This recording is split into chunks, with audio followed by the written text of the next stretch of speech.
ಏನು ಶಾಸಕ ಸ್ವರೂಪ್ ಪ್ರಕಾಶ್ ಅವರ ಸಂಬಂಧಿ ಮತ್ತು ಚಿಕ್ಕಪ್ಪನ ಮಗ ಇರ್ಬೋದು ಮತ್ತು ಪಕ್ಷದ ಪ್ರಮುಖರು ಮತ್ತು ಕಾರ್ಯಕರ್ತರು ಏನು ಪ್ರಜ್ವಲ್ ರೇವಣ್ಣ ಅವರ ಒಂದು ಇದಿದೆ ಪೆನ್ ಡ್ರೈವ್ ವಿಚಾರ ಇದೆ, ಅದನ್ನೆಲ್ಲ ಹರಿದುಬಿಟ್ಟಿದ್ದಾರೆ ಅಂತ ನಾನು ನೋಡ್ತಾ ಇದ್ದೆ. ಖಂಡಿತವಾಗ್ಲೂ ಇದು ಸತ್ಯಕ್ಕೆ ದೂರದಂಥ ವಿಚಾರ. ನಾನು ತಮ್ಮ ಮೂಲಕ ಸರ್ಕಾರಕ್ಕೆ ಮತ್ತು SIT ಏನು ತನಿಖಾ ತಂಡಕ್ಕೂ ಕೇಳಕ್ಕೆ ಬಯಸ್ತೇನೆ.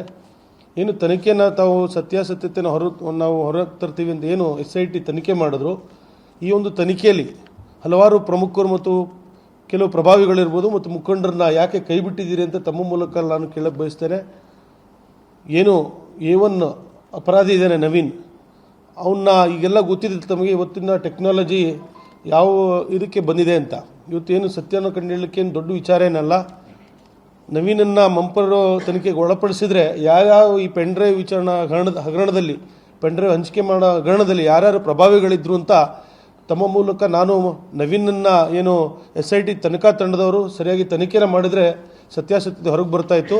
ಆದರೆ ಎಲ್ಲ ಒಂದು ಕಡೆ ಈ ಸರ್ಕಾರ ಏನು ಒಂದು ಲೋಕಸಭಾ ಚುನಾವಣೆನ ಗೆಲ್ಲಲಿಕ್ಕೆ ಯಾವ ರೀತಿ ವಾಮಮಾರ್ಗನ ಹಿಡಿದ್ರು ಅಂತ ತಮಗೆ ಗೊತ್ತಿದೆ. ಇವತ್ತು ಈ ಒಂದು ಇದರಲ್ಲಿ ಏನು FIR ಹಲವಾರು ಏನು ಪ್ರಭಾವಿಗಳೇನಿದ್ರು, ಅದು ಲೋಕಸಭಾ ಸದಸ್ಯರು ಒಳಗೊಂಡಂತೆ ಹಲವಾರು ಪ್ರಮುಖರಿದ್ದರು, ಅವ್ರನ್ನೆಲ್ಲ ಕೈಬಿಟ್ಟು ಇವತ್ತು JDS ಪಕ್ಷದ ಕೆಲವು ಮುಖಂಡರಿರ್ಬೋದು ಎಲ್ಲ ನನ್ನ ಸಂಬಂಧಿ ಅಂತ ಹೇಳಿ ನನ್ನ ಸಂಬಂಧಿನೂ ಕೂಡ ಸೇರಿ ಕೆಲವು ನಮ್ಮ ಒಂದು ಪಕ್ಷದ ಕಾರ್ಯಕರ್ತರನ್ನ ಹೆಸರನ್ನ ತಂದು FIR ಮಾಡಿದಂಥದ್ದು ಭಾಳ ಒಂದು ನಮ್ಮ ಪಕ್ಷಕ್ಕೂ ಮತ್ತು ನನಗೂ ಕೂಡ, ಯಾಕೆಂದರೆ ಸತ್ಯಾಸತ್ಯತೆ ಇದ್ದರೆ ಅದು ನಾವು ಕೂಡ ಅದನ್ನು ಸ್ವಾಗತಾರ್ಹ, ಅದರ ವಿಚಾರದಲ್ಲಿ ನಮಗೇನಿಲ್ಲ. ಆದರೆ ಎಲ್ಲೋ ಒಂದು ಕಡೆ ಈ ಒಂದು ಏನು ಪೆನ್ ಡ್ರೈವ್ ಒಂದು ವಿಚಾರದಲ್ಲಿ ಏನು ತನಿಖೆ ನಡೀತಿತ್ತು ಅದನ್ನು ಒಂದು ದಿಕ್ಕು ತಪ್ಪಿಸ್ಲಿಕ್ಕೆ ಇಂಥ ಒಂದು ಏನು ಪಕ್ಷದ ನಮ್ಮ JDS ಪಕ್ಷದವರೇ ಪೆನ್ ಡ್ರೈವ್ ಮತ್ತು ವಿಡಿಯೋನ ಹಂಚಿಕೆ ಮಾಡಿ ಅಂತ ಒಂದು ಹರಿಬಿಟ್ಟಿದ್ದಾರೇನೋ, ಅದನ್ನು ನಾವು ಕೂಡ ಎಲ್ಲರೂ ಕೂಡ ಖಂಡಿಸ್ತೇವೆ.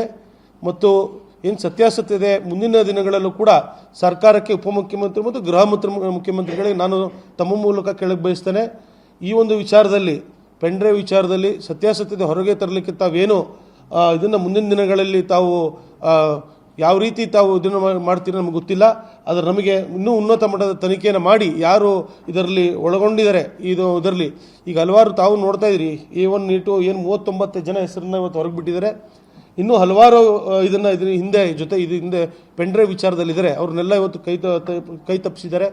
ಹಾಗಾಗಿ ಮುಂದೆ ನಾವು ಇದು ದೊಡ್ಡ ಮಟ್ಟಿಗೆ ಹೋರಾಟನೂ ಕೂಡ ಮಾಡ್ತೇವೆ. ನಾವು ಸರ್ಕಾರಕ್ಕೂ ಕೂಡ ನಾವು ಆಗ್ರಹನ ಮಾಡ್ತಾ ಇದ್ದೇವೆ. ಮುಂದೇನು ದೊಡ್ಡ ಮಟ್ಟದ ತನಿಖೆನೂ ಆಗಬೇಕು ಅಂತ ನಾನು ತಮ್ಮ ಮೂಲಕ ಸರ್ಕಾರಕ್ಕೂ ಕೂಡ ಆಗ್ರಹ ಮಾಡ್ತಾ, ನಾನು ತಮ್ಮ ಮೂಲಕ ಒಂದು ವಿಚಾರನ ನಮ್ಮ ಪಕ್ಷದ ಏನು ಮುಖಂಡರು ಕಾರ್ಯಕರ್ತರು ಈ ಒಂದು ವಿಚಾರದಲ್ಲಿ ಅವ್ರನ್ನ ಸೇರಿಸಿದ್ದಾರೆ ಈ ಒಂದು ಕೇಸಿನಲ್ಲಿ, ಅವ್ರಿಗೆ ನಾನು ತಮ್ಮ ಮೂಲಕ ಹೇಳಕ್ಕೆ ಬಯಸ್ತೇನೆ. ಯಾರು ಕೂಡ ಧೃತಿಗೆಡೋದು ಬೇಡ, ಧೈರ್ಯಗೆಡೋದು ಬೇಡ.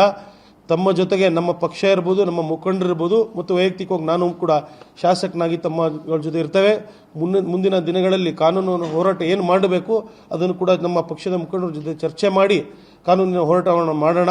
ಯಾರು ಕೂಡ ಧೃತಿಗೆಡೋದು ಬೇಡ. ನಮ್ಮ ಪಕ್ಷ ಇವತ್ತೆಲ್ಲ ಒಂದು ಕಡೆ JDS ಪಕ್ಷನ ಒಂದು ಸರ್ಕಾರ ಕೆಟ್ಟ ಸರ್ಕಾರ, ಕಾಂಗ್ರೆಸ್ ಸರ್ಕಾರ ನಮ್ಮ ಜಿಲ್ಲೆಯಿಂದನೇ ಹೊರಗೆ ಹಾಕಬೇಕು ಅಂತ ಏನು ಮಾಡಿದ್ರು ಅದಕ್ಕೆ ಮೊನ್ನೆ ತಕ್ಕ ಉತ್ತರನ ನಾವು ಸಮಾವೇಶದ ಮೂಲಕ ಜನತಾ ಸಮಾವೇಶ ಮಾಡಿ ನಾವು ತೋರಿಸಿದ್ದೇವೆ. ಪಕ್ಷ ಇನ್ನೂ ಸದೃಢವಾಗಿದೆ. ಮುಂದಿನ ದಿನಗಳಲ್ಲಿ JDS ಪಕ್ಷ ನಮ್ಮ ಹಾಸನ ಜಿಲ್ಲೆಯಲ್ಲಿ ಯಾವ ರೀತಿ ಇದೆ ಅಂತ ಮುಂದಿನ ಚುನಾವಣೆಯಲ್ಲಿ ನಾವು ತೋರಿಸ್ತೇವೆ.